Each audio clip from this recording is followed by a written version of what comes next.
And they offered unholy fire before the Lord, such as he had not commanded them. And fire came out from the presence of the Lord and consumed them, and they died before the Lord. Then Moses said to Aaron, "This is what the Lord meant when he said, 'Through those who are near me, I will show myself holy, and before all the people I will be glorified.'" And Aaron was silent. Great. All right, let's stop there for just a minute. This is a really strange piece of the Bible. We once upon a time had a similar conversation about a parallel passage in Numbers. But just imagine that you're watching a movie, and this is the scene that you watch. What's happening? Describe what you would be seeing on the screen.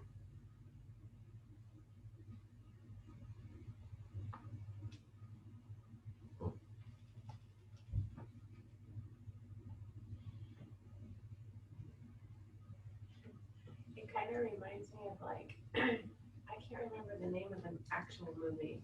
He's like, "That's not a knife. This is a knife." yeah, Crocodile Dundee. Yeah. That's what it was. Yeah. That's not fire. This is fire. So first of all, who was Aaron? Let's refresh our memory a little bit. Yeah, he was Moses' brother. Yep. Half brother. Yep. Yeah, and so he was a leader, right? Yeah. Priestly, some would say. Yeah. Yeah, so these are his kids, but not sure how old they are. I don't know what a censer is, but I'm guessing it's maybe. So it's a tray, a little tray with braziers in it where he's smoking and yeah, maybe, yeah. Yeah, so there's fire involved, and if I'm reading this correctly, fire came out from the presence of the Lord and then consumed them. So they catch on fire. Yeah. And Now, what do we know about any of the backstory here? Anybody pulling from their theological education about what was supposed to happen? This is a really weird piece of the Bible. Yeah. Like my translation says they offered unauthorized fire. Yours says unholy fire. Anybody have strange fire? Strange is in the box. Yeah, strange fire. Yeah. Well, the physical location is going to be the tabernacle, right? So that's the presence of the God. The presence of God is the Holy of Holies. Yeah. You know, so it's a weird phrase, but when you understand the tabernacle, you think, okay, that's that part of the room. Well, tease it up, back it up, and let's give ourselves practice articulating all the things that are necessary to understand the story. So the tabernacle is a tent, right? Big tent. They don't have a church yet. They don't have a temple yet. They set up and tear down the tabernacle every time they move. Mm-hmm. They're primarily out in the wilderness, which isn't necessarily desert. It's more like scrub grass and crummy rocks, and water is scarce, food is scarce. They're relying on God for manna and quail.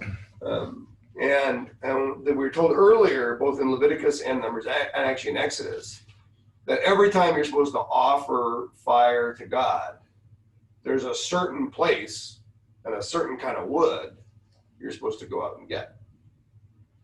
So God's really picky.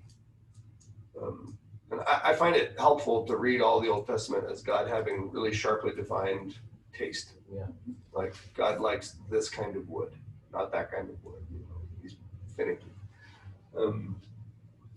So it doesn't seem like they've taken any kind of care here. Like there's only 2 stories in the whole book of Leviticus. There's this little cluster of stories here, and there's one little cluster of stories later on. But everything else is just do this, don't do that, do this, don't do that. And chapters 8 through 11 are about Aaron and his sons being consecrated. They receive a special breastplate, which has special jewels in them that we think are used to discern the will of God, the Urim and Thummim. Then Aaron's told how to make an appropriate offering, and he does. and fire from God consumes the appropriate offering. But then his sons, who were told in Exodus, enjoy a little bit of the finer things too much. It's at least suggested that they're alcoholics and that they profane the Lord's table. Then his sons offer unholy fire. So maybe it was the wrong kind of wood. Maybe they came and did their duties while they were drunk. Maybe they had an attitude that said this whole thing is stupid and not really important. But however it all worked, when they made an inappropriate offering, God didn't like it.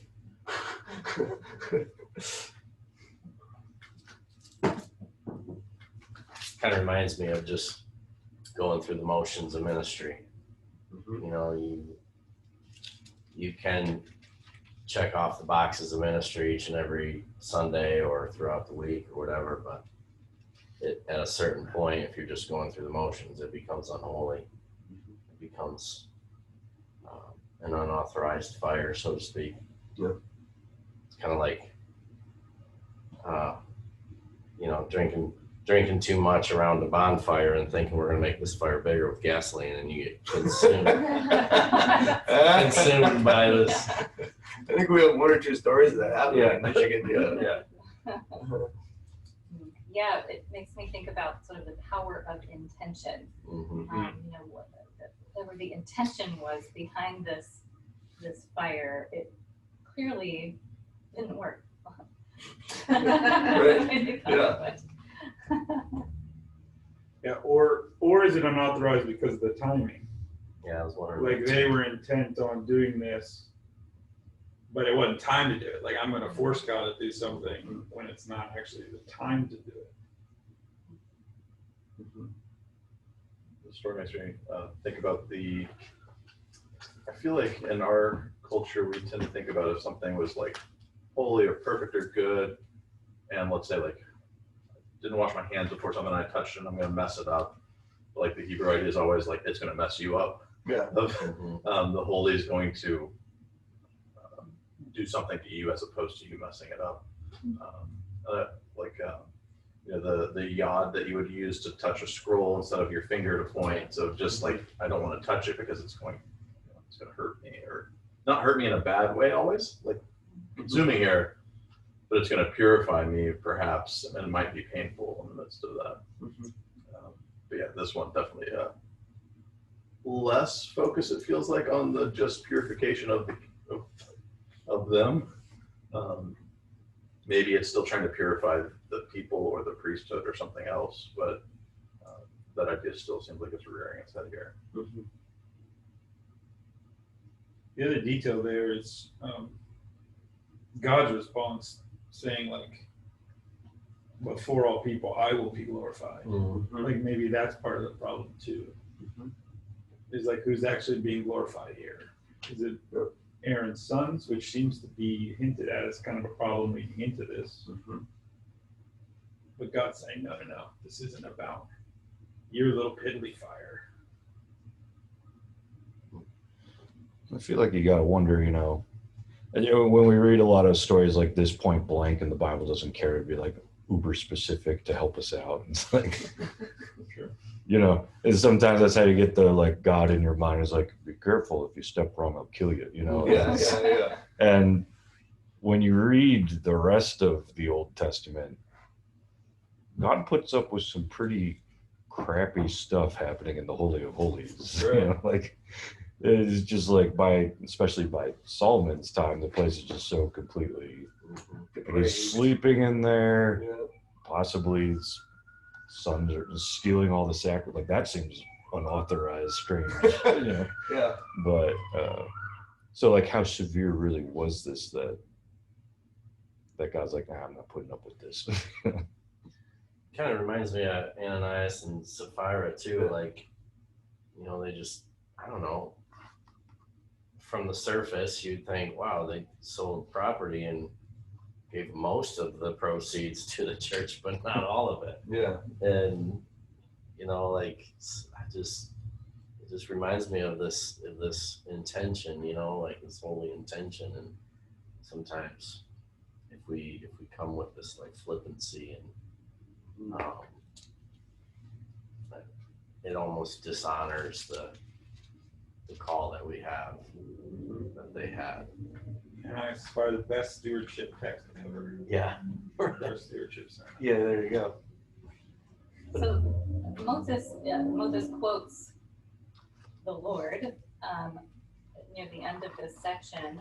And I'm curious, does anybody know where that came from? And is that referring to something that's referenced somewhere else in Scripture?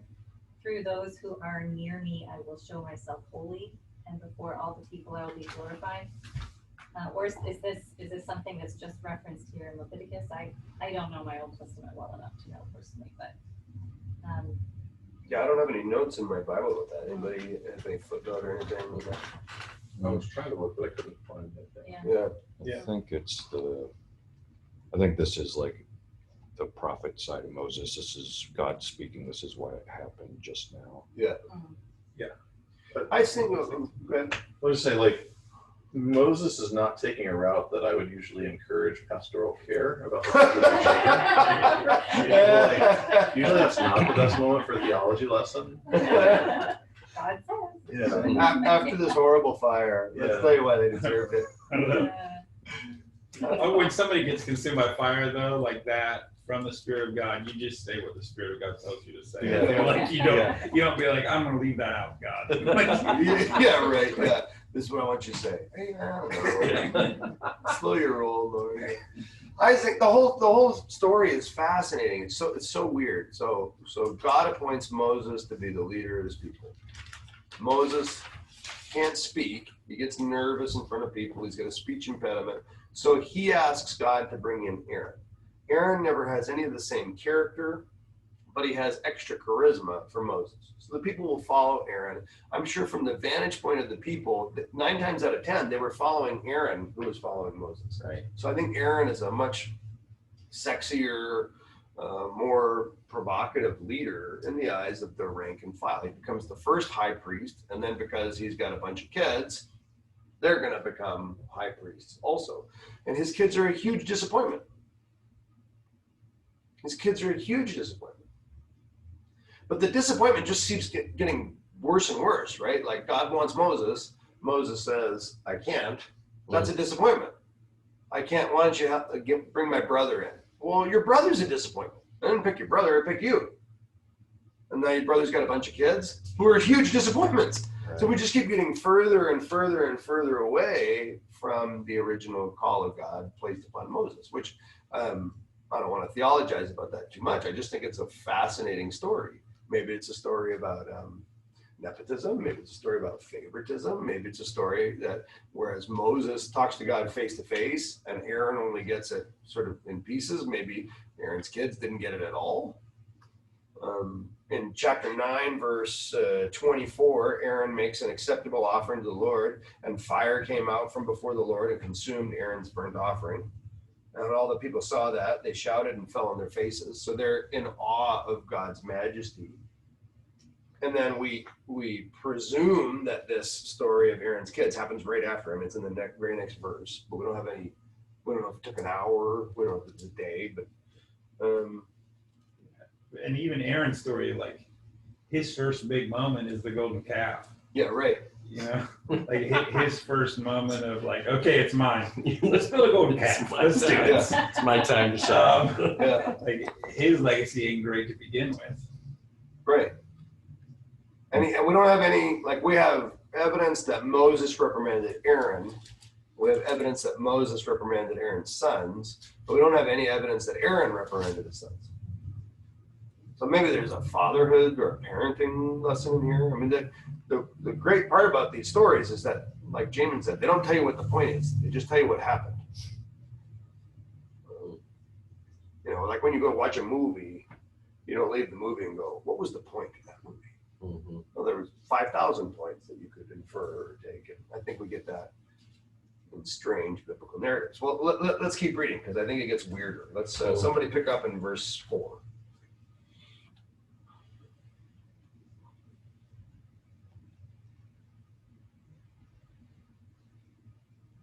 And Moses called Mishael and Elzaphan, sons of Uziel, I don't like this, the uncle of Aaron, and said to them, "Come near, carry your brothers away from the front of the sanctuary and out of the camp."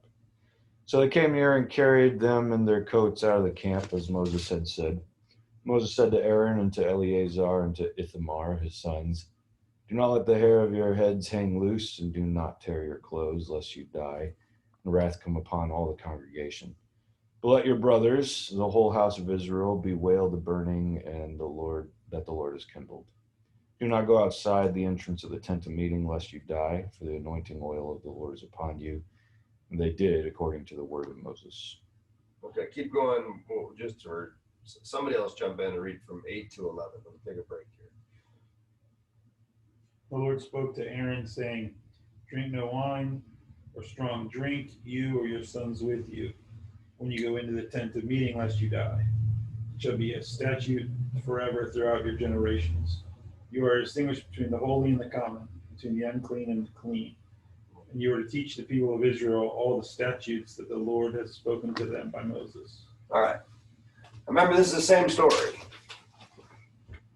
So what clues are we getting from these next 7 verses about what happened in the first few? First of all, who's involved? Moses gets people together. Who are the people that he gets? Oh, got it. The uncle, Right? and some cousins, right? Yep. Mhm. And what are they supposed to do with the body? Carry it out in their Their clothes, which I think is weird. Right. You would think they'd be burnt. Yeah. Right. There's something about being consumed.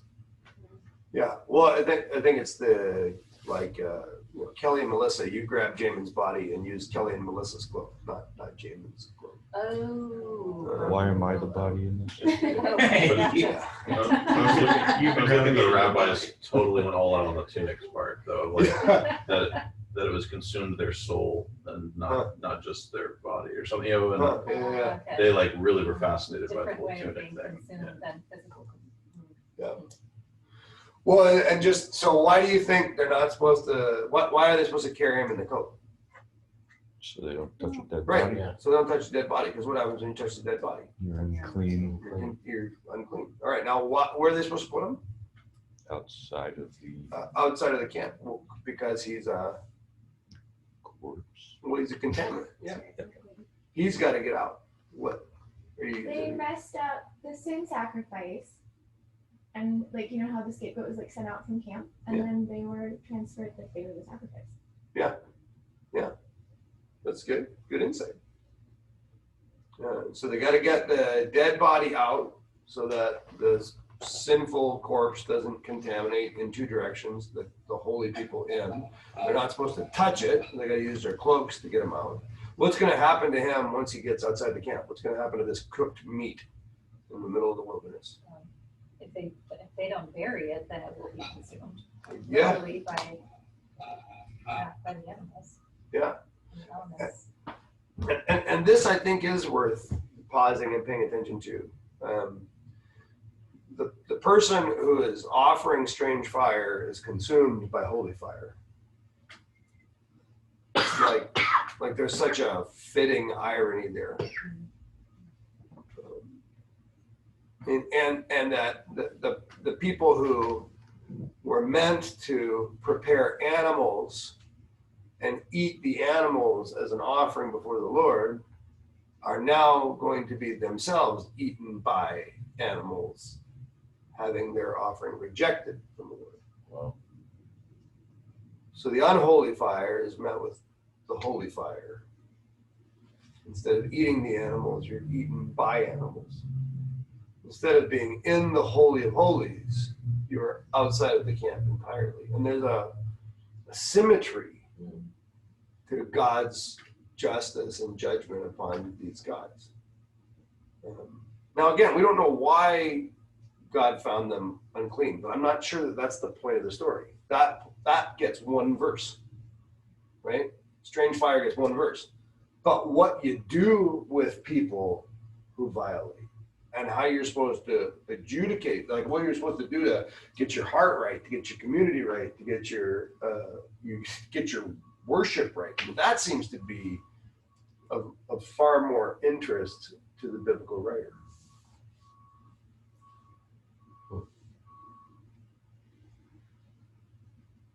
Questions, comments?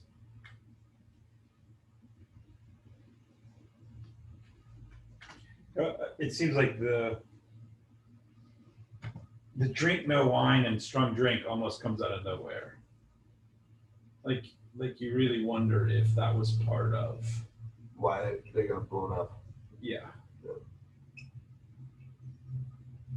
Or I wonder, maybe, with the don't let your heads hang loose or tear your clothes, like at least one of those. I'm not sure about the hair, but the clothes is like a sign of grieving. And there's almost like this, we know we love them, they're our family, but like, don't, God is, it makes me think of Ezekiel when God's like, I'm going to take your wife and you're not going to cry about it. You're like, all right. Am I quoting that right? It's been a while since I read that.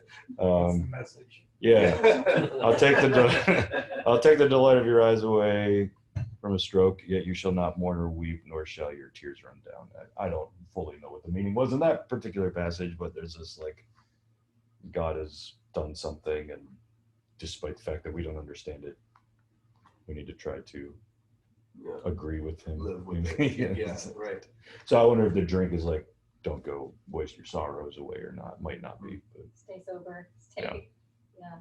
Well, and don't celebrate their memory. Don't have a wake for them. And yet the whole house of Israel may mourn the burning that the Lord sent. I think too that, towards the end of that passage, 10 and 11 talk, very specifically about being set apart from the common as holy and like sanctified as these priests, don't worship as the common, don't live as the common, you are set apart. I am setting you apart. And these are Moses's. Some of these are Moses's directions, not necessarily God's. Like Moses is saying, don't dishevel your hair, don't tear your vestments, or you will die. Moses says. That's some authority there. Right. Moses says, don't go outside of the entrance of the tent of meeting, or you will die.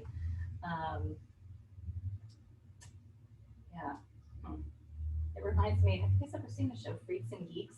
And the dad is always saying, I had a friend once who smoked marijuana and he died. I had a friend once who drank beer and now he's dead. Yeah. I had a friend once who just shoveled his hair. Now he's dead. You went outside the tent of meeting. Yeah. Interesting in verse 4, I don't know what to make of it, that Uzziel is listed as the uncle of Aaron and Moses. Yeah, right. They're brothers. Yeah. Like there's definitely a Moses Aaron distinction. Yeah. Moses is on a different sort of plane than Aaron. It's Aaron's uncle and Aaron's sons, not Moses' nephews. Yeah. Yeah, good insight. So for me, I come back to that Aaron held his peace and Aaron held his peace.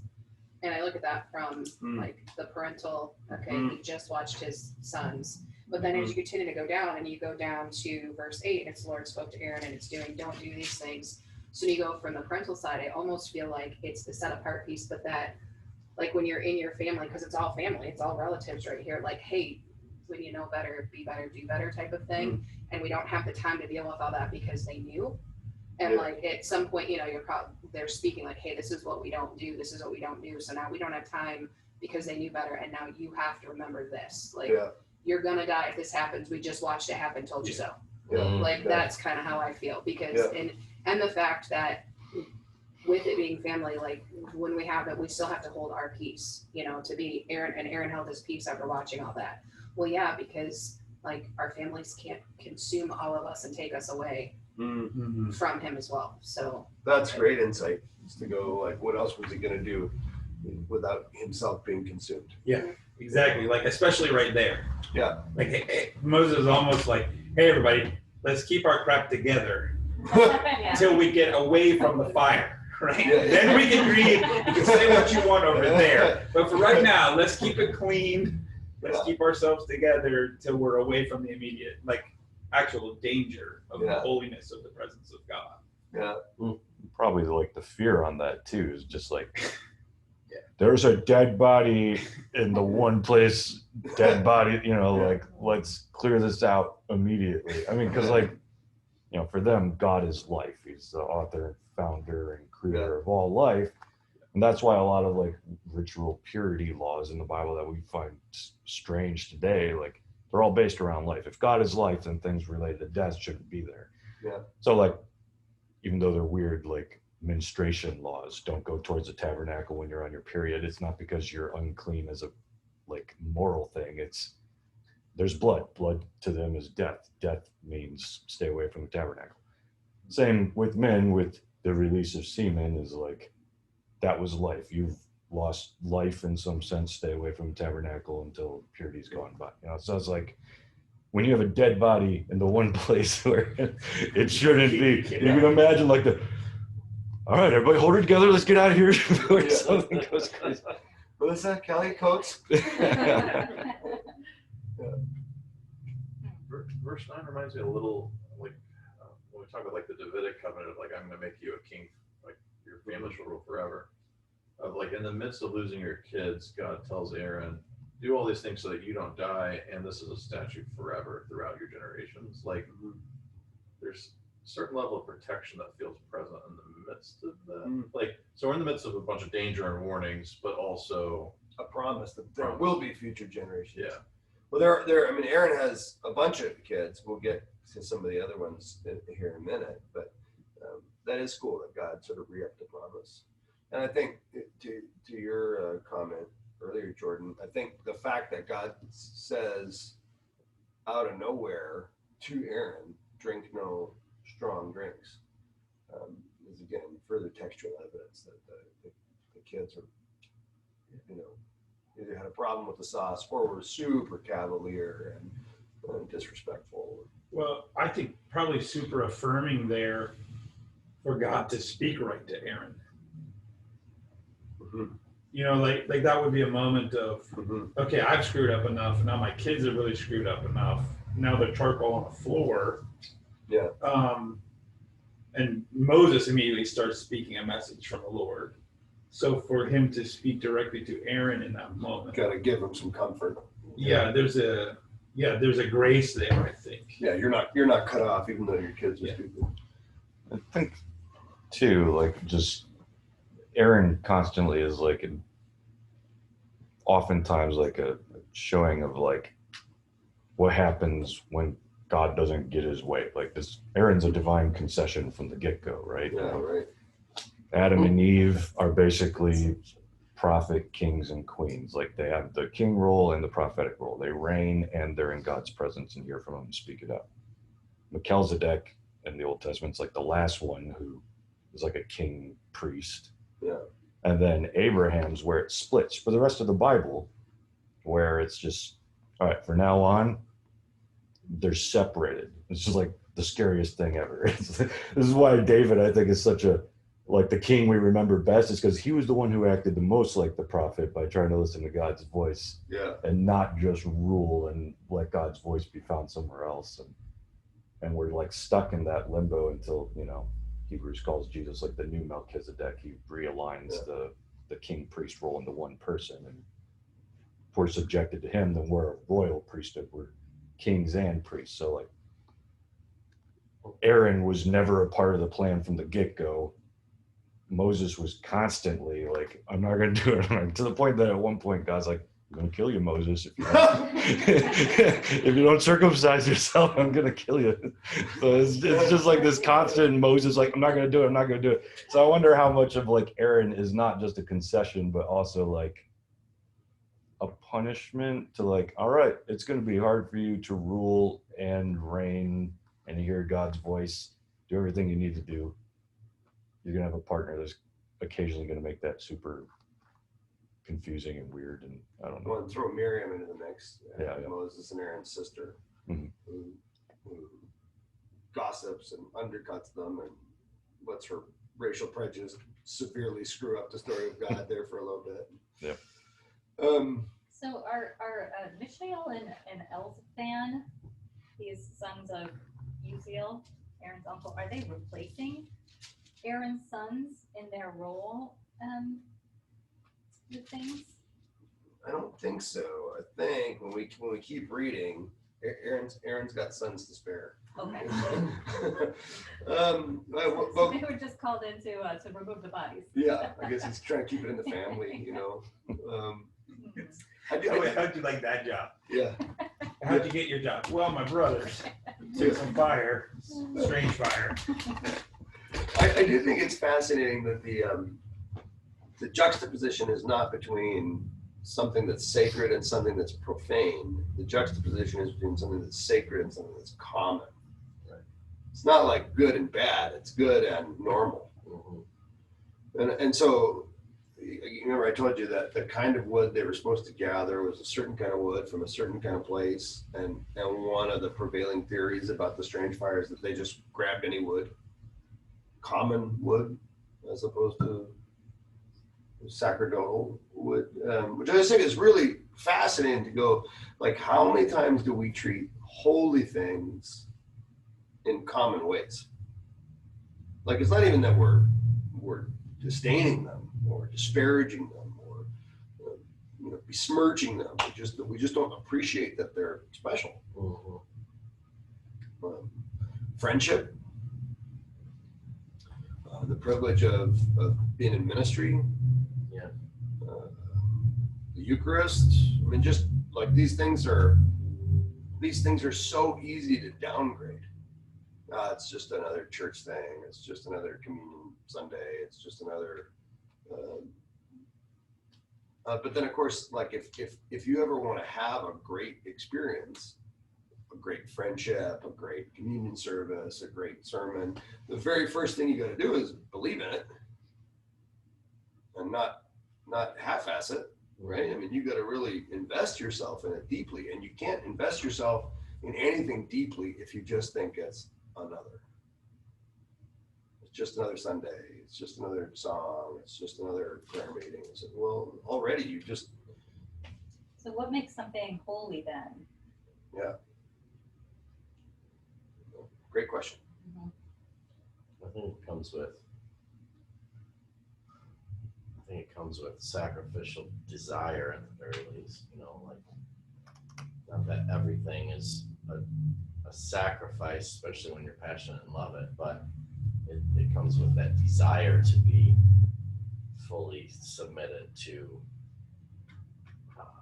the Lord for the sake of worship or for the sake of His holy name.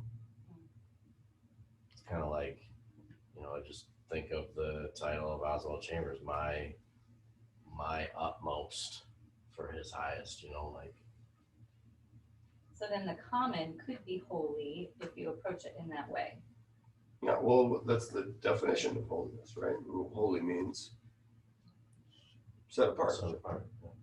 Right? This is just a coffee cup, but if I decide that every time I participate in the Eucharist at the chapter house, it's going to be with this cup that we pass around, and this cup is only for that purpose. Something common just became something, something holy, and I think, like, remember, there's that weird episode in Corinthians where Paul is getting mad at the people for getting drunk during communion.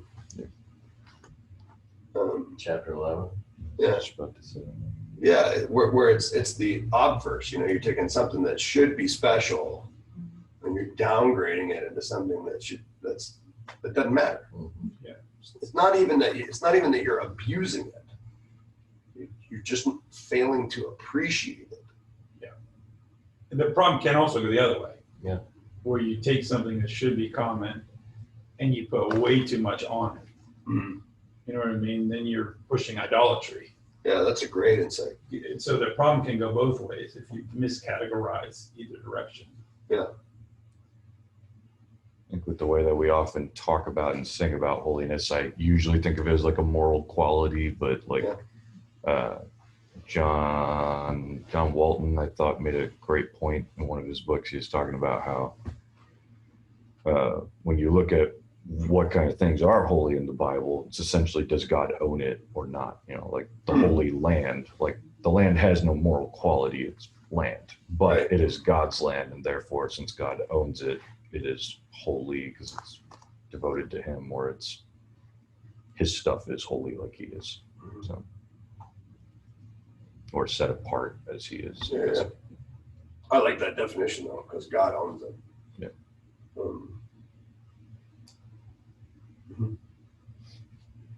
Yeah, I think, you know, there's a book in the other room called Chasing, we were just talking about it last time. It's a book about looking for chasing magic eels, that's what it is. It's a book about reclaiming mystery, beauty, and esoteria in the church. Like when you go into a Catholic cathedral, it feels so holy. Even if you don't, even if it's not something you like, you go in there and you're caught up in the imagery, the symbolism, the environment.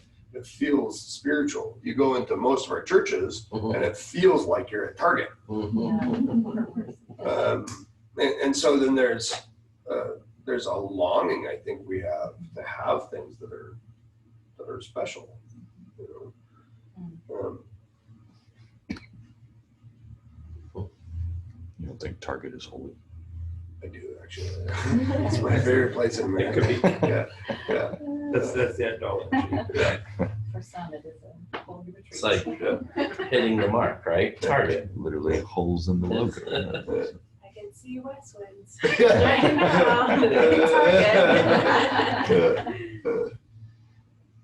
Right all right, let's keep reading because this story comes full circle and is funny, I think. So somebody pick up in verse 12.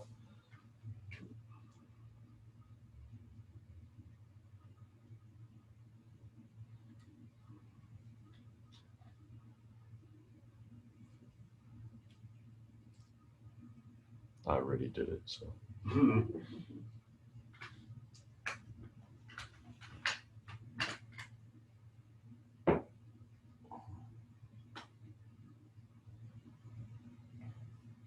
All right, Moses said to Aaron and his remaining sons, Eleazar with Tamar, take the grain offering left over from the offerings made to the Lord by fire, and eat it prepared without yeast beside the altar, for it is most holy. Eat it in a holy place, because it is your share and your sons' share of the offerings made to the Lord by fire. For so I have been commanded. But you and your sons and your daughters, and they may eat the breast that was waved and the thigh that was presented. Eat them in a ceremonially clean place. They have been given to you and your children as your share of the Israelites' fellowship offering. The thigh that was presented and the breast that was waved must be brought with the fat portions of the offering made by fire, to be waved before the Lord as a wave offering. This will be the regular share for you and your children, as the Lord has commanded. And Moses inquired about the goat of the sin offering, and Let's stop there for just a minute, because all this is so peculiar. First of all, they're supposed to take the grain offering, but what is the grain offering? What's noticeable or notable about it? It was a portion that was sort of left over, right? Right, but we're told in chapter 9 that everything is consumed. Yeah. So everything maybe doesn't mean everything anymore.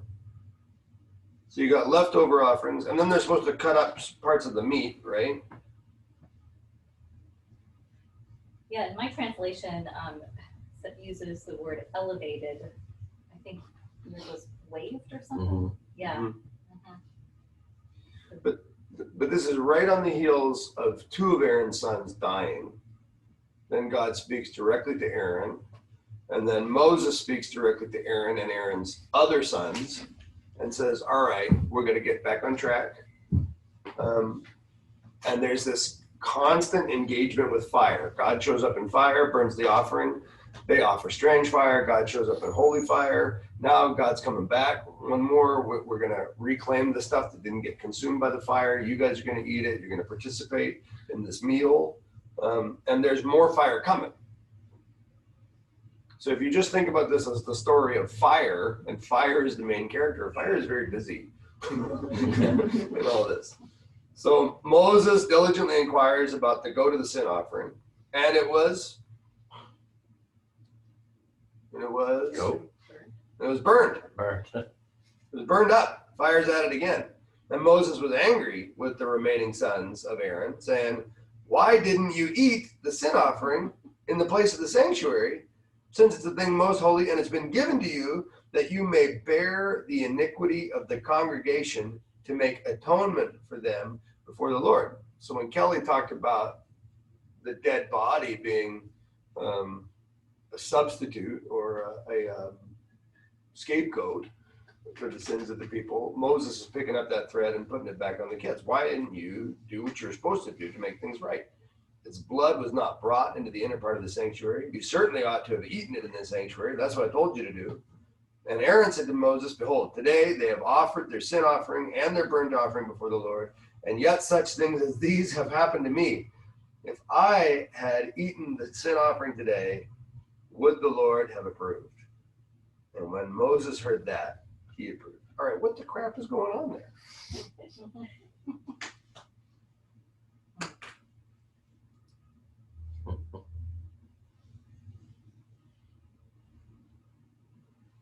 On one hand, there is the keep the holy stuff in the holy place, because earlier they weren't even supposed to leave because they had anointing oil on them, right? As though they were claimed to be within the holy space and not. And this time they're not supposed to. Right? Did I read that right? Not supposed to eat it outside of. Yeah, they're basically supposed to be right back where their brothers got burned up. Yeah, eat it in the place of the sanctuary. Yeah. And there's a sense too in which the first two sons of Aaron, like the first thing that's supposed to happen in worship is you light the fire, right? Then once the fire is lit, then you can make the sacrifice. But when they lit the fire with the wrong fire, the guy got mad at him. Well, we still haven't had the rest of the offering yet. It was always supposed to be fire, animal, reconciliation.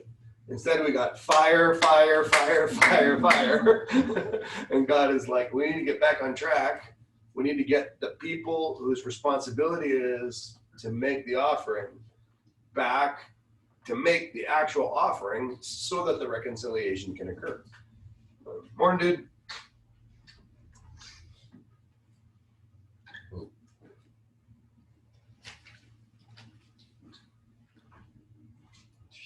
I love it. Aaron's like, Moses, you want to try eating it? How this day's gone. Yeah, right. Listen up, kids. No matter what Uncle Moses says.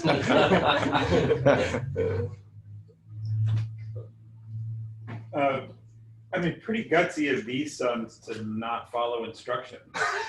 Yeah, right. We still, do you smell the burning in Yeah. here? What are you doing? Yeah. What's that smell? Just you carried your dead siblings or your dead cousins. Yeah. Sorry, I didn't have an appetite today. Yeah. On that particular day, you do exactly what you're told. Yeah.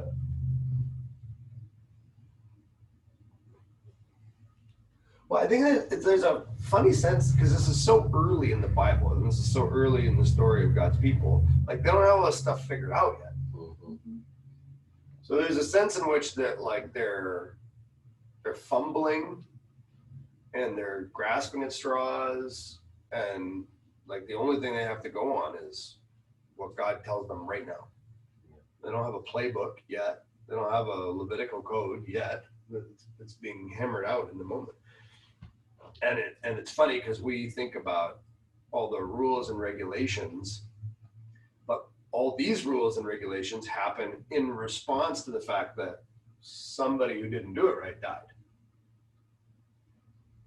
Well, it's almost like Aaron is asking Moses, like, does the sin offering work or not?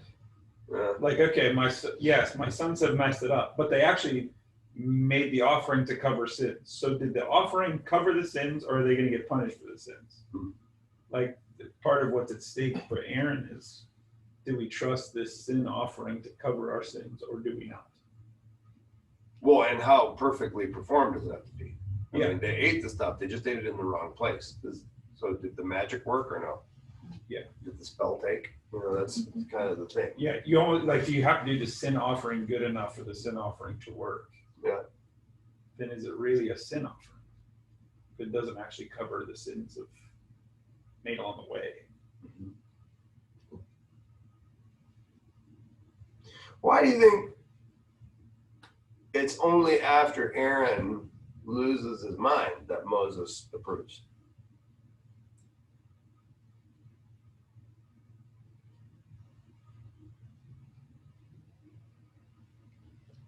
Maybe the humanity of realizing he's scared. Yeah.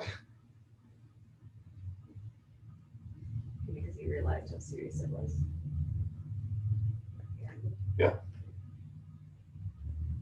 Yeah, he's starting to take some responsibility for his kids.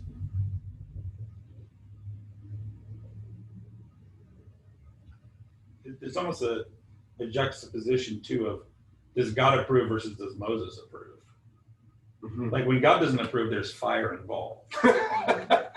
And then Moses is like, how come you guys didn't do it right? Yeah. And like, I think part of Moses's understanding is, well, fire didn't consume him, so God must have been okay with it. Yeah. Well, I just think, like, this is such a fascinating story, because if you imagine that it's, you know, Moses and Aaron, all those, if you replace that with, it's you and your staff, or it's you and your key volunteers. And so you say to your worship leader, here's what I need you to take care of. And they don't really pay attention to it. And then they slough the duties off to a backup singer, and who really makes a mess of things. Now the story feels like it really makes a lot of sense. You know, how frustrated Moses gets, how we don't experience the presence of God the way that we wanted, because the people who are one rung down in the levels of leadership, or two rungs down the levels of leadership, don't care. And even when we do get people who sort of care, they kind of care because they're scared, but still they don't do it right. Like, their heart isn't in it. And so maybe one of the reasons Moses approves is he's going, finally, at least Aaron cares as much as I do. Finally, Aaron will pass on to his children what I have been trying to pass on to Aaron with equal intensity, that this stuff matters.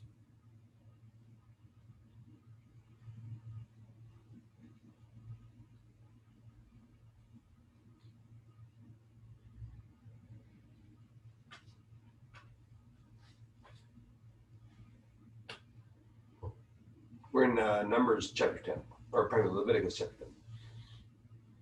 Do you think they were just like Moses and Aaron were just standing around waiting to see if they would catch on fire? Yeah, right. Two more down. There had to have been an element of fear with that. Yeah. I'm going to tell you this, you stand over there. Yeah. Don't be too close to me. All of Aaron's sons are lined up 2 by 2. Just, Wait for it. what did you start to say, Liz? Sorry. No, I was singing that song. And I don't Yeah. I wonder if that has an element to play in, like, one's view of holiness too, is just this healthy fear of God, and especially, you know, Old Testament style, you know, like, this stuff matters. It matters, like you said. God is particular. He has particular ways, and you know, I think moving on from this storyline, maybe Aaron has a different view of how serious his role is now. and maybe the sibling rivalry doesn't matter so much. Yeah. And it just puts our place in perspective as it pertains to how God sees us and how we see God. That's a good point too, because at the end of the day, your relationship with God is just yours. Yeah. You know, and it feels like a lot of what they were doing it through family connection.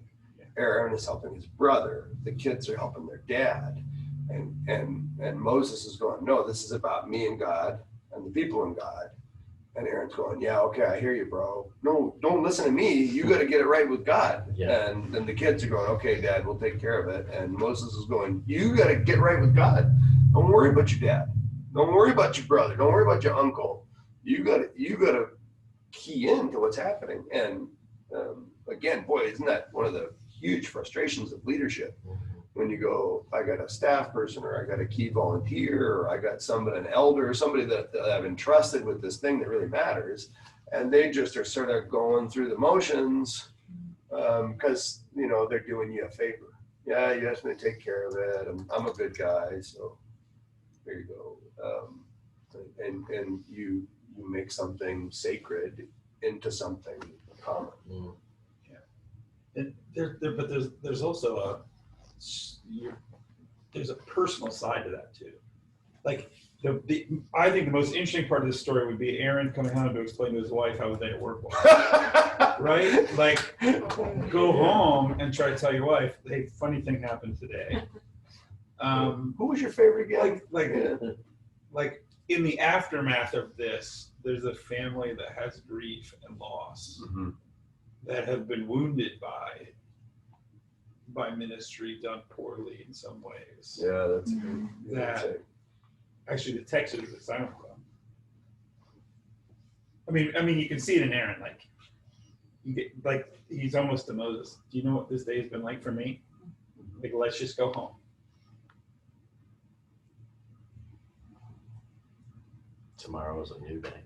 I wonder if the actual death of the children, I wonder what was harder, losing the children or losing his kids in such a way. I imagine there was a significant element of shame in that culture. Yeah, very public. Well, and we call them children, but they would have been, grown men. They couldn't have served. They had to be at least 30 to serve. Yeah.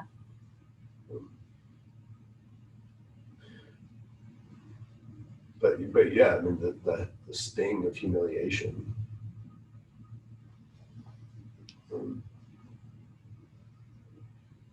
Let's look at Aaron's last statement here and reflect a little bit of it. Behold, today they have offered their sin offering and their burnt offering before the Lord. One was essentially a relational experience. Burnt offering was sharing a meal with God, in essence, strengthening and solidifying the relationship you have with God, surrounded gratitude, thanksgiving, praise, glory. The sin offering was to get rid of the garbage. So basically, one gets rid of the bad, and another reinforces the good. We did both of those. And yet, such things as these have happened to me. If I had eaten the sin offering today, would the Lord have approved?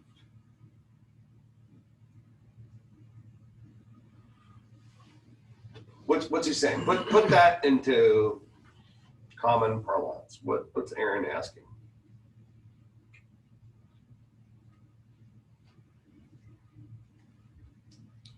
His heart probably wouldn't be in the right place either, like everybody else's has been off. So now I gotta go do ministry and eat this food and pretend my heart is okay with everything that's happened when I'm clearly grieving and going through a lot of pain right now. I was wondering if he was asking if this was his fault in some way. If he is right with God.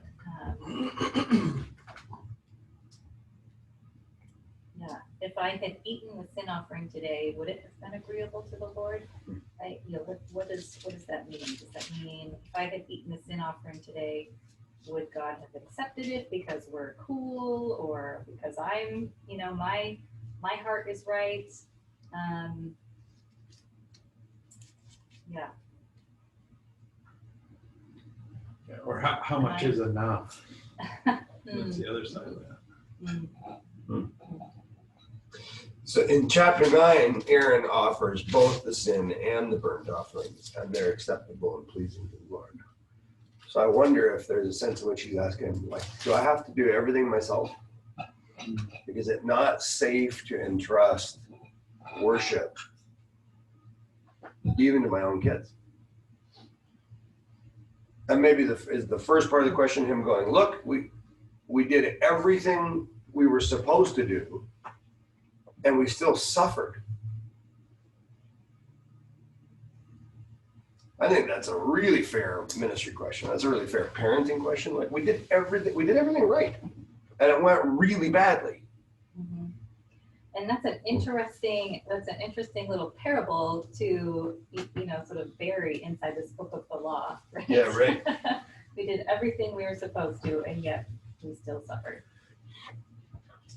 I kind of like too that Moses accepts his explanation because he is the legal guy, he's the law guy. So, we so often look at the law in the Bible, we're like, oh man, it's just so stringent. Think of how many people died from sin. Like, oh, you messed up, kill him. It's like, but sorry, I keep coming back to that. But like the way in which the law is supposed to work, and we've seen it in our own lives too, is like, this is a general rule book to help a judge figure out how to, like, here's what happened last time. This is what they did. That might be one way you could go. Here in Jackson, I remember taking somebody who was illegal to court, and the judge could tell that they were like an immigrant, and then he didn't even ask intentionally because he didn't he knew this was a good person who was serving the community, and just like I knew what he could have done legally, and he intentionally avoided that. And you see Moses here, like, he knows what needs to be done. This has to happen, but in the spirit of what the law actually means, it's almost like he approves of something else. So I think that's interesting in the midst of everything that happens in the story, to say the least. Because I would be the Moses guy, like, no man, we got to do this. Hurry up! I know you've been through a lot. Come on, This will help. Let's finish this. Well, I just think there's that sense in which Aaron starts to go, do I have to do it all myself? And Moses basically going, yeah, until you get it right, until you own it, until you treat it appropriately, yeah, it's on you. Because whatever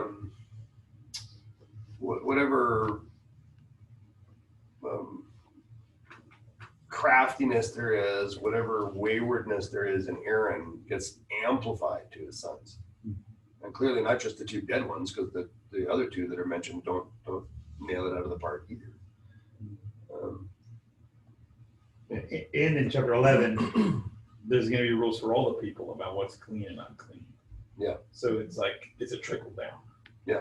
Like if Aaron, if you can't do it and your sons can't do it, now we're going to start asking everybody to start paying more attention to this idea of clean. And so you better set kind of the example, or else we're all in trouble. Well, and it's a great reminder that ultimately what's holy, like the first and foremost thing that we're supposed to set apart is ourselves. Arguably, that's what Aaron's sons failed to do. They didn't set themselves apart. They brought unauthorized, unholy, strange fire, drunk, wrong sticks, whatever it was. They treated themselves as common, and so doing endeavored to treat God as common. He wouldn't accept it. I wonder if there's something here, if one of the messages of this is something about the holy bringing life and the strange bringing death. I liked what you pointed out about the emphasis of life as a value. And, the dead things are death is we're human. So life is one of the most important things to us. Without it, where are we? So I wonder if there's something about the value of life and how the holy brings life and the unholy brings death. Well, even Paul says that the law brings death, and Paul gives us a real clear picture of what the law reveals in us, and so I wonder if it has some elements of like there's a spirit of like the spirit of the law is written on our hearts, so we have this desire to honor the Lord, not just go through the motions, right? You could go through all the motions of the law. Jesus says, tells us in the Sermon on the Mount, well, all these things you could do in the law, but I tell you this, like the spirit can still be wrong. You can still fulfill the law and not fulfill my desire for you in it. And it kind of goes to show, well, maybe his sons hit the check marks, but just totally missed the spirit of it, and if they can't get it as the priests of the nation of Israel, or if they can't understand, like, there's a deeper thing that the law is trying to prove out in me, if I can't understand, how am I ever going to pass that on to the children of Israel, right? And this is kind of like a live play out version of it. And by the end of it, even Aaron is like, well, my heart wasn't even right. Would I have been able to take this sacrifice or eat this and live to tell about it? Which then satisfies Moses, like, yes, you get it. You get it. Like, I had my time with God on the mountain as he was giving me this, and I understood it just by revelation. But now it's on Moses to pass down that revelation so that it's internally revealed, Yeah. You said something really interesting about, the strange fire bringing death, the holy fire bringing life. I think maybe you could use that in the reverse as a diagnostic. Like if the sons had offered the offering appropriately, they would have eaten and they would have been nourished, they'd have been stronger, right? So like right worship is gonna make you stronger, healthier, it's gonna nourish you. But the inappropriate worship is gonna kill you. You're gonna be dragged around, you're gonna get burned, you're gonna be humiliated, you're gonna be isolated from your family. And so you can look and go, oh man, I feel like I'm getting burned, I'm humiliated. Maybe the problem isn't with all of them, maybe the problem is with me. And maybe the problem isn't with the actions that I continue to perform. Maybe the problem is that I don't appreciate what's really going on here. I don't appreciate the stakes. I don't appreciate the environment. I don't appreciate my role in it. I don't appreciate that God is saying, hey, pay attention. This is a special moment. And if you don't treat it appropriately, you're toast, man. Literally. Yeah. Well, there's some grace there too, right? Like, okay, you didn't do it right. But we're going to count it. Like, there's still grace to kind of cover. The first two sons didn't get it. But the second two sons, there's this interesting sign of grace, grace to Aaron that, okay, you messed that up, but we're going to count it. We also don't have any evidence that the second two sons sinned as egregiously.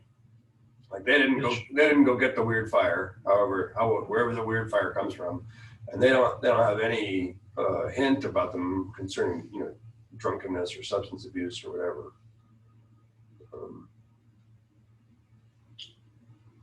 Yeah, I'm still kind of curious, going back to the beginning, about the unholy fire, the strange fire that they offered. Like, why did they do that? Were they taking a shortcut? Were they lazy? Was there Was it, did their inner fire burn out? So they didn't have what it takes to go get the holy fire, the special wood? Was it just not available? One of the funny scholarly things is, and this is a thing we don't know, but there seems to be some indication that the fire in the censers, like the wood that you put in the fire in the censers would spontaneously catch fire, like that God would light it on fire himself.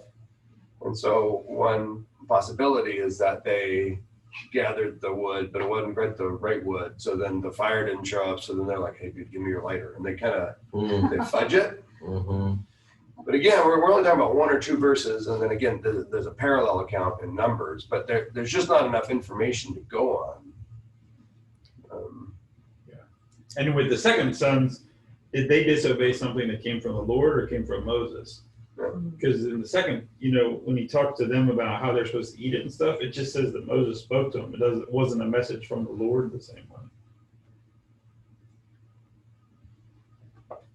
Like maybe Moses was adding some rules. Well, historically, it'd be tricky to disambiguate between stuff that comes from Moses and stuff that comes from God in the mind of Israel. Yeah. If only we could have a view of beyond the curtain, what's really going on. I think even in church, right, we get so used to doing things, especially post-pandemic. I look in the room, I see 15 to 20 people, and I'm thinking to myself, like, oh, let's drudge through this day, and there's not even enough mass to bring energy or life to it, whereas from a beyond the veil, a heavenly perspective, I'm here for God's throne. Revelation pictures angels present in churches. Paul talks about it they're present when we worship. And the tabernacle is just meant to be Hebrews calls it the mirror type image, right? So it's not just this is an empty space, but that's what they would have seen is there's the Ark of the Covenant, there's the statues of the cherubim, there's this and that, and whatever, let's get done with the chores. And if you could almost imagine right there in that same spot, there's heaven meets earth overlap, and God is sitting on that on the ark, and the angels are all around him, and they're just watching them oh, let's get done with this, and they're just oh no. The angels hang on, God, maybe it'll be fine. What are they doing? It's just if they were aware of the heaven-earth overlap, even in a physical dimension. I know God's omnipresent, but there's so many spots in the Bible where he's mega present physically. And that's the biggest one in their time. It's the tabernacle is where he lives. And if they had that view, or if we had that view in ministry, maybe we wouldn't just be messing around the whole time or looking at 15, 20 people being let's drudge through this. Well, I had to do that last night. We get this Wednesday night service at Westminster right now, and it's designed around the Eucharist. And when we did it previously, we would have on a low night maybe 65 or 70, and then on a high watermark might have been 110, 120 a few times. Well, we started a month ago, and it's really enjoyable and meaningful, but there is nobody there yet. And so last night we had it, and it was terrible weather. Normally we do it outside, and I'm looking around, and I'm so I walk down the hall. I go, this is stupid, because that person, and that person are on my payroll, and they make up 50% of the people here. This is terrible. And so I'm sitting there going, okay, that's the organizational part of me. That's appropriate, right? You look at your ROI, and then the Christian part of me goes, what does it mean that in the providence of God, these 6 people have a 1-to-1 ratio with a pastor? Right. And I was looking at one guy, a buddy of mine from the gym, at the table, and I go, there are 4 church employees here who've been walking with Jesus for decades, who are deeply in love with ministry. And what is it? What is his experience like? And it totally changed my experience of the evening. Yeah, that's Instead of being like, what a waste of time, I'm gonna go. You guys got this. You know, like that was my starting point to go, how cool that this guy who I really like, I really care about this person, gets this much energy, investment, and exposure to this many pastors. Yeah. Like that's really cool. God must be doing something in him. Right. And I don't want to disdain it or miss it. It's beautiful. Yeah, that's a good point. You know, in our cultural context now, I mean, all churches are experiencing something similar, right? Yeah. And it can be easy to lose your fire because it's so disappointing, right? Just as it can be easy in a different context when the room is full of people to be consumed by that. Yeah. Yeah, you lose your fire, so then you're, come on, let's grab a lighter, you know? Yeah. He said. Yeah. Another few cups of coffee. Right. Let's add some gasoline to Shop this. with me, That's yeah. strange, you know? Online services, that's what that was. Yeah. Oh my goodness. Well, I don't know if anybody has any ideas off this. I'm just curious, but I happen to apparently have been getting ready for this passage this morning. I was studying. I was studying Hagar's name in the Bible, which Hajir or whatever. Like the end of her name is supposed to be a play on immigrant. She's Egyptian. She's Okay. an immigrant. But Jur is stranger, immigrant, foreigner, outsider. You know, all those. This is the same exact word.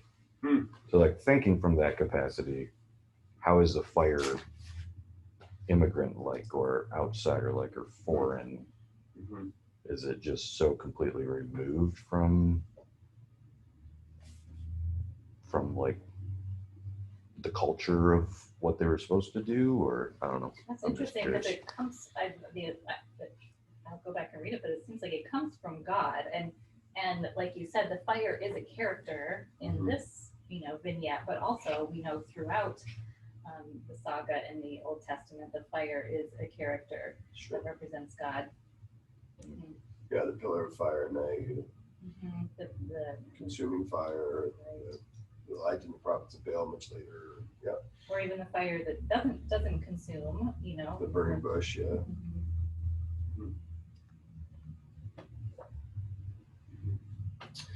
All right, a wild story.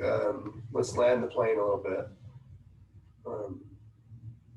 For you, there's probably something that you're mulling over in your mind about your own life. What is it? Like for me, I go, even though there's all this stuff about what to do after the guys get destroyed by the strange fire, for me, I go, Dave, don't be one of those two guys. Don't be one of the idiots who knows what the right thing is to do and doesn't do it or doesn't do it in the right way. Like don't play with this. In a similar fashion, I was thinking about it in the context of what you just said. Think about Moses had some intense experiences with God. Yeah. And he knew the pain of not treating God the way he should be treated. And I think about that in the context of they're like my own children. Like I love them and I want great things for them, but they don't treat me or my wife or my former wife or God in the way I think they should. And it's painful to watch. It makes me angry. It makes me frustrated. And then there are friends who've come and gone. I'm like, well, I don't think I moved, but they did. That's frustrating. That's a weight. Leadership, people I've worked with who I thought were going to just be my friends forever and love me and anticipate that would be a relationship. It's gone. It's done. So I think about how pain can be extremely motivating, but can also be something that when you experience it over and over in a certain capacity, you end up just going, I'm done. I don't want to do this anymore. Yeah. I don't want to love this person anymore. I don't want to put myself at risk anymore. I don't want to be vulnerable that way anymore. And to me, listening to this, it's like, God's like, no, You gotta do it. You gotta do it, otherwise you'll miss what I have for you. Wow. If you don't do that, then you're gonna miss it. If you chase that, and you're making that your God instead of me, let's don't go that direction. That's how Yeah, that's good. My takeaway is similar to yours. Is I tell my therapist this past week is the last 2 Sundays I've had this thought while I was leading worship. It's the worst, most prideful thought ever. It's just I'm better than this, and I called it out both times. Like, what the heck? How am I supposed to keep singing songs? Like, no, you're not. Shut up. That's the least Jesus thought you've ever had while leading worship. And like I just confessed to my therapist is like I realized like the pandemic has these effects on me too of like not recognizing the holy moment, not struggling through it. We're all struggling through it, and we don't have a lot of momentum now to like be a painkiller and make it easier. But like those thoughts, like that's my strange fire in that moment of this is a holy moment, and here I am offering something else. So it's one for me. What goes through a pastor's head? That should be a podcast. Yeah. I'm not leading that podcast. So I'll tell you that right now. Bastards. That's it. You don't put that on a quote on social media.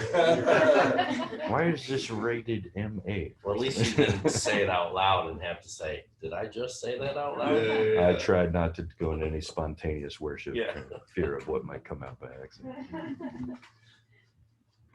I think for me, it's the opposite. Like, I feel like when you talk about making common uncommon and like feeling that and saying, you know, I am just a regular person, but I'm feeling led and drawn in certain ways, and I should appreciate that, not glorify me in that, but appreciate that and accept that and keep it holy where it belongs. That's good. Yeah.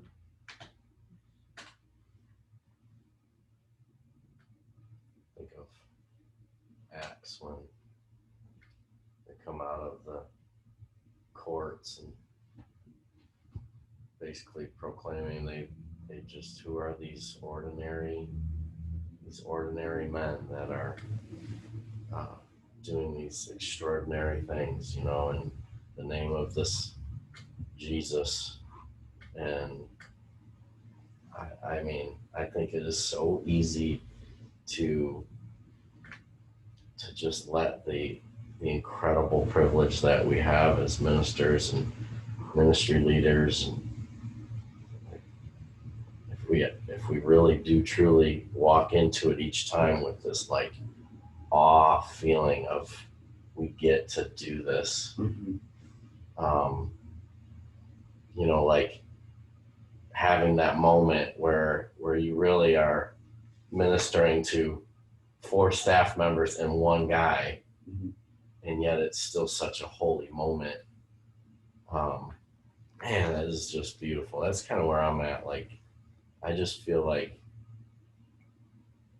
there aren't many people that get to experience what we experience, and yeah, there is pain that comes with it. There's hardship, there's struggle, there's strife, there's just anger sometimes, and you're trying to navigate between all these different people that have all these different views, and you want to be able to shepherd them all into the same space, to the same God, to the same altar, and yet,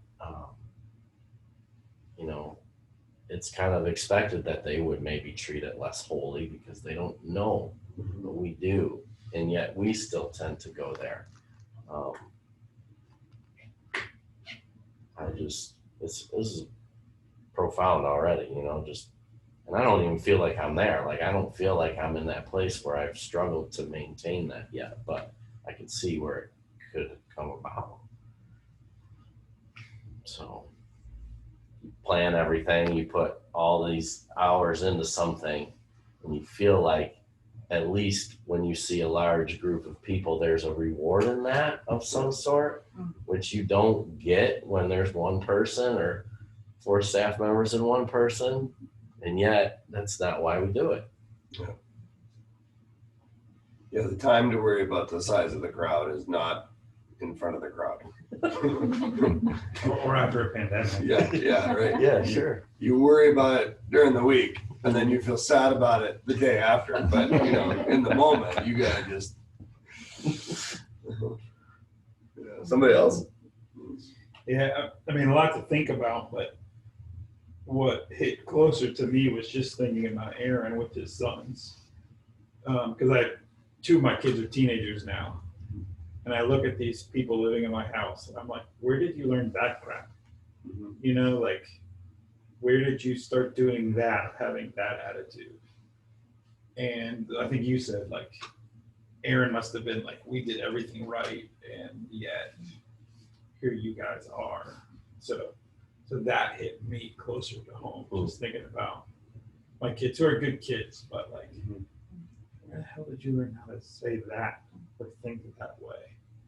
And watching them have to sort of figure some of that stuff out for themselves. It's hard. Yeah, I'm not sure what I'm hearing. A few things have come to mind. First of all, I really hate rules, regulations, so Leviticus just sort of rubs me the wrong way.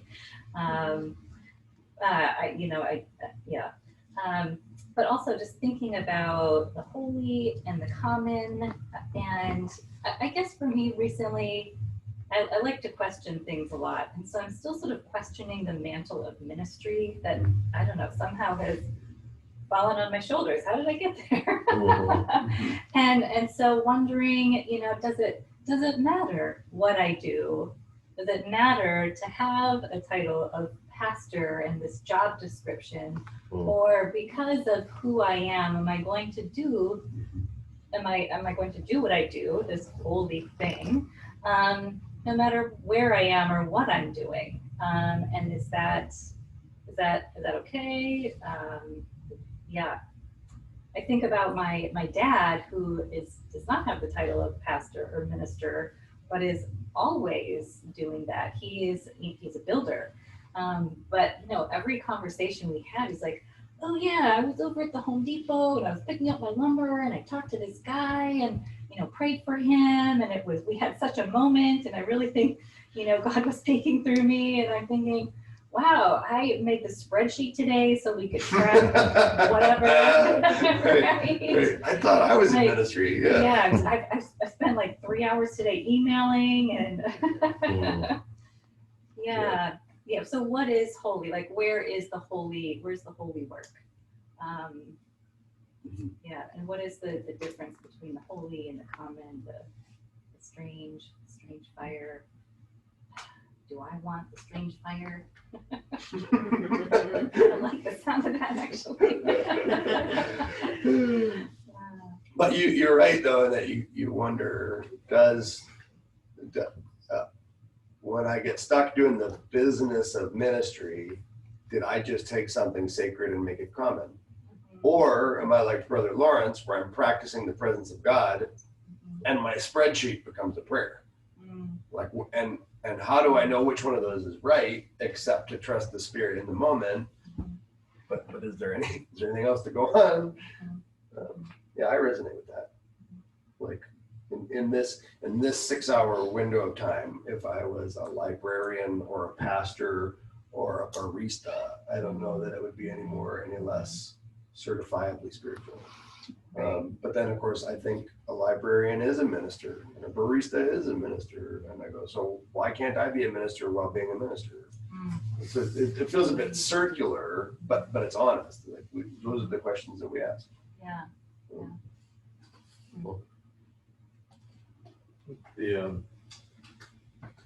The ministerial, like, how do I protect my family? You have such a responsibility about protecting the people, and he's in the midst of the trauma of like losing his kids. And it's so powerful to me that Aaron doesn't speak until that very end. And like Moses like sums up, hey, this happened, like gives him that quick answer of why his kids died. And it just says Aaron's silent. And then it's not until the end that Moses is now angry with Aaron's only, like with his other kids that are left, that Aaron feels like he's stepping up to say, like he's defensive of them about it, of like, hey, they did what they were supposed to do, but like,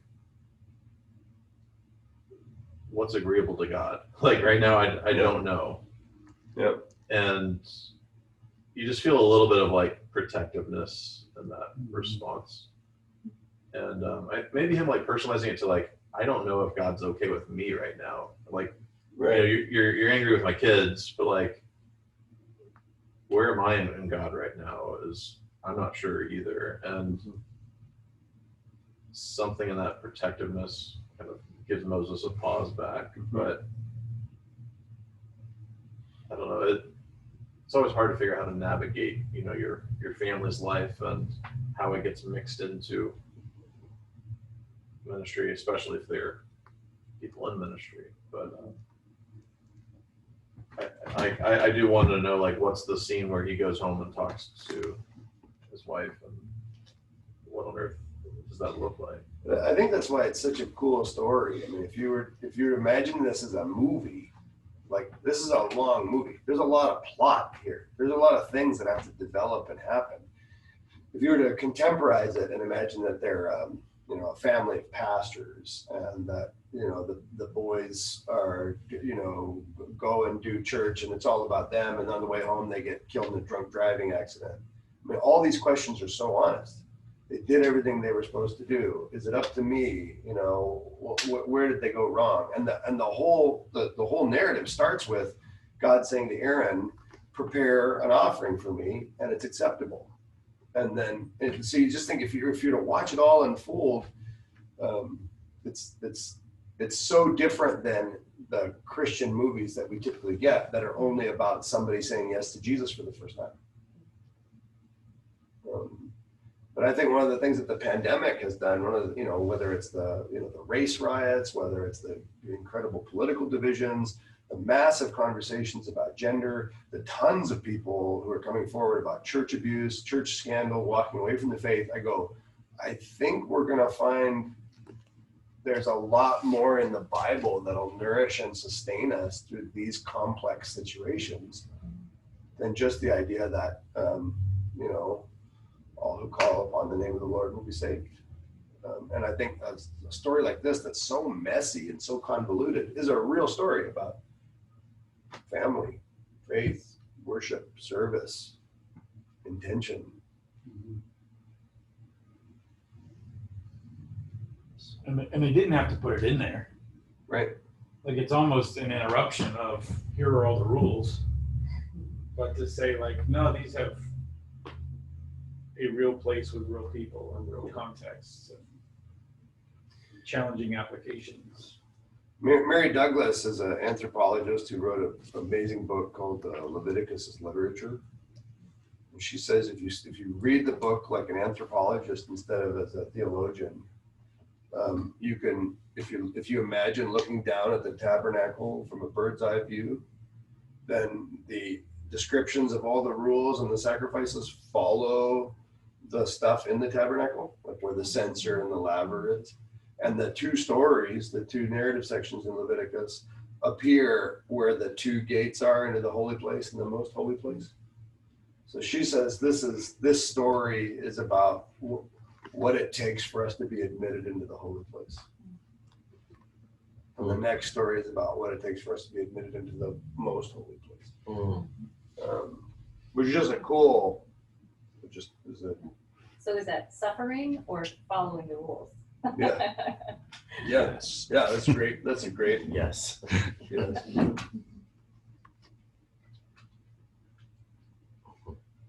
So I keep chewing on I go back to earlier, you said something about like, are they hearing God, are they hearing Moses? And then you said, okay, well, in the context, like it's God. But then I look at it and go, but here we're with family and we're with the closest people around them. So, okay, outside of that, everyone is going, okay, it's God coming through him and type of thing. But the family knows the fearful Moses, the one who doubts everything, the one who is like, no, it's not me. I can't, I can't do this. And so they're seeing it from their lens going, okay, well, if he's giving all these rules, it's just because he's, super scared and not really, like we really don't have to do all that. That's just how he is. And how Moses probably desperately wants those around him to really get like, no, this isn't me, this is him, and I need you to see the difference of him through me and me. And I think that goes to the context of like the people closest to us too, because that's where the accountability is. That's where the like the reining is. That's where, hey, I'm not crazy. Like, hey, you're not crazy. You really are, seeing and doing. But if the people around you can't see him, can't follow the rules, can't, do all of that, then you're still kind of floating by yourself. But then it's also letting people into the crazy. Like if you're the person that's having that going, holy, like, wow, this really is God, and I really can't make this up. Like letting those closest into that space with you as well, to really acknowledge the weight of God through you, and what that is, because there is a responsibility and a weight to that that's different. That if you don't have those people around you that are speaking into that and recognizing that and seeing that, then you can doubt yourself that it's him, and hey, this is just me. It's not really him. Well, That's great. That was really good.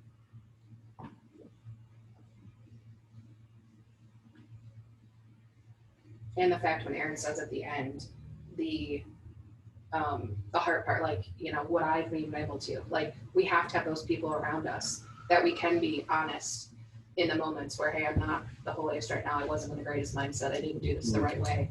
And, and what that looks like, and being able to say that out loud. Yeah.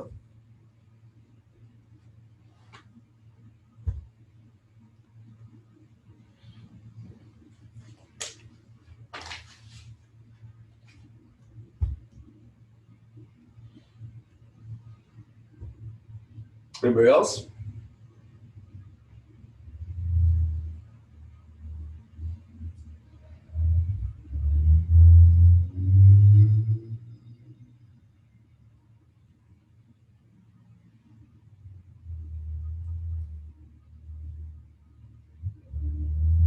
Okay. Cool. Well, thanks for doing that. Thanks for weighing in. great. Thanks for talking. I think our sheriffs have always revulsion with Leviticus, but I also think that those things that I don't like and don't understand and that don't make sense to me in the Bible are just things I probably need to chew on a little more. Which isn't to say that all of a sudden I'm going to find them meaningful in the same way that somebody else would. It's just to say that I believe that the Bible we have is the Bible God intends us to have. Yep. And not just us corporately, but me personally. And while I might have a really healthy grip on Philippians or Matthew, the truth is there's so much in there for me to go back to school on. And maybe Leviticus is the kind of book, or Numbers or Deuteronomy, it's the kind of book that doesn't open up for us until we've already built up some muscles with Romans and Acts and Ephesians. Maybe it's only after doing ministry for almost 30 years that you start to see parallels in these narratives and in our own lives, as opposed to just going what I normally do, which is like, this is dumb. This is so boring. Good crap. Why are they talking about menstruation? That's weird. So why'd you pick this passage for today?